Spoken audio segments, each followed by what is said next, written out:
All right, so we've got cell references down. Now we're ready to jump into building basic formulas or calculations utilizing Microsoft Excel. Now, I'm going to hopefully bring back some memories of your arithmetic classes, your math classes back inside of grammar school.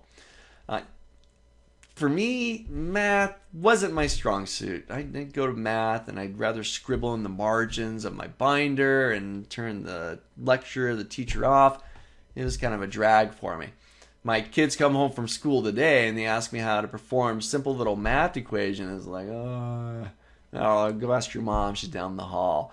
But the nice thing here within Excel, as long as we understand the basics, mathematical operators, addition, subtraction, multiplication, division, potentially an exponent. Excel does a lot of the work for us. We just got to understand the basics. What is it that I want to get? And then Excel does the math. It's like whipping out your calculator. Excel is really a super powered calculator. You just plug in the numbers and the proper operators, and it does the rest for you. So let's take a look. Using cell references, using standard mathematical operators like addition and subtraction, multiplication, and so on, we're going to perform some calculations here.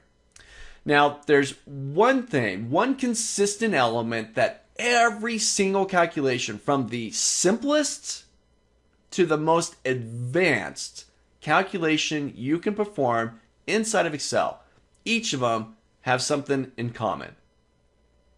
I was talking about earlier entering different types of data. Formulas or calculations are a type of data. But in order for Excel to recognize that you are entering a calculation, a formula, you start them with an equal sign. And again, this is true from the simplest to the most advanced formula you can create inside of Excel. You always start them with an equal sign. Take a look. So I want to calculate, I want to add up my dollar amounts here, my money for the month of January. So I'm going to click inside of cell B10. That's where I want my total to be. And once again, from the simplest to the most advanced, you always start them with an equal sign. I'll type in equals. That just lets Excel know that, oh, hey, what you're about to do here is a formula, a calculation.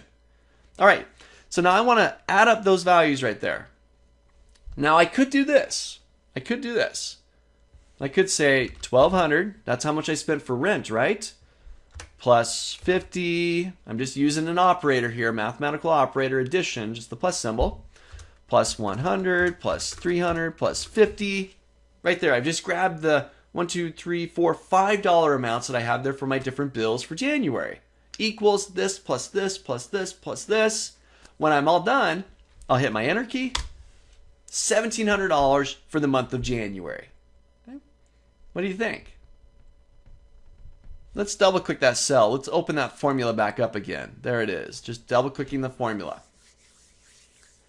What did we just talk about in the previous lecture? We talked about cell references. Am I referencing cells right now? No. I'm referencing dollar amounts. I'm actually referencing values rather than addresses, cell references. Which means, take a look. Which means if I change something, like this is 1,200, let's say I change it to 1,500. Hit my enter key. Ooh. It's still 1,700. That should have jumped up by $300, right? That's not right. Well, the reason why, my formula is still looking at 1,200, even though that cell up above changed its value. So this is where the importance of cell references come into play. So let me get rid of this. I'm going to select that B10 cell and hit my delete key on my keyboard. Just wipe it out. Gone. Let's do this the proper way.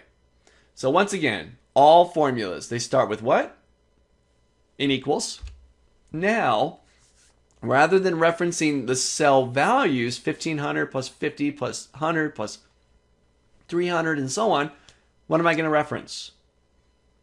The cells, the addresses. So I'm going to say B5, and I love this part. This was introduced in Excel 2003. B5. I can see that I just highlighted cell B5, and it color-coded it. They're blue. Now I bring in my operator, my mathematical operator, addition, plus, what's next? B6, color-coded once again, plus B7, plus B8, plus B9. Look at that. I'm now building a formula referencing the cell's location, their addresses. B5 plus B6 plus B7 plus B8 and so on. And I get this nice little color coding. This is especially helpful when you have cells all over the place within a worksheet. B5 and H20 and J2000 and so on. Nice color coded so you can visually see what cells you're referencing. Great for controlling errors within your formulas. Now I'm all done. I'll hit my enter key. There's my 2000. Great. Now let's update this value again. It shouldn't be 1500. That should be 1200. So I'll double click and just change that. Hit my enter key. And I've updated the formula back to 1700 because I'm referencing the cell's address, B5, B6, rather than their values. So building a simple little formula, just using some mathematical operator, in this case some addition, the plus symbol. We could do subtraction, minus, division with the forward slash, multiplication with the asterisk. And if you ever need it, you got the caret symbol. It's a little triangle. It's Shift 6 on your keyboard. This will be your exponent. Mathematical, simple formulas. Excel's doing the math. You just got to build the formula yourself. So practice this. I'm going to hit my enter key here, get my 1700 back. Drop in February's total, March's total. Do a total for rent, for phone. Do this inside the E column. Practice building some formulas here. Get a feel for building your formulas. And remember, always start them with what? Your equal sign. Try it out.